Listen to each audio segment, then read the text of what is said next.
Hi celebrities, welcome to travel with Priya. நம்ம இன்றைக்கி என்ன பார்த்துட்ருக்கோம் அப்படின்னா, பிக் பாஸ் தமிழோட ப்ரீ அரைவல் இம்ப்ரெஷன் தான் பார்த்துட்ருக்கோம். அதில் நம்ம இன்றைக்கி பார்க்குறது அரோரா சில்லர்.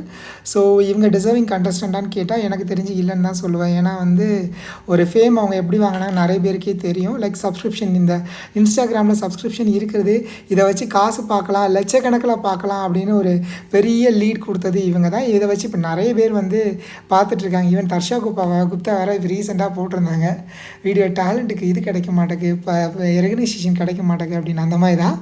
ஸோ இவங்கள விட டிசர்விங் கண்டஸ்டன்ட்ஸ் நிறைய பேர் இருக்கிறாங்க. இருந்தாலும் லைக் எப்படி சொல்கிறது, டிஆர்பிக்காக உள்ளே கொண்டு வந்திருக்காங்க. கண்டிப்பாக 30+ days இருப்பாங்க.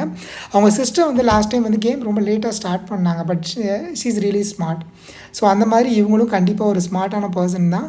எப்படி கேம் கொண்டு வரணும் அப்படின்னு தெரிஞ்ச பர்சனாக இருக்கும். பட் மேபி இவங்க எப்படி கேம் விளாடுறாங்க அப்படின்னு பார்க்குறதுக்கு ரொம்ப இம்ப்ரெசிவாக வெயிட் பண்ணுறேன். பட் எப்படி பார்க்கலாம், லைக் இவங்களுக்குன்னு ஒரு ஃபேன் பேஸ் இருக்குது. கண்டிப்பாக 30+ daysக்கு போக மாட்டாங்க அப்படின்னு எனக்கு கண்டிப்பாக ஒரு பிலீவ் இருக்குதுங்க.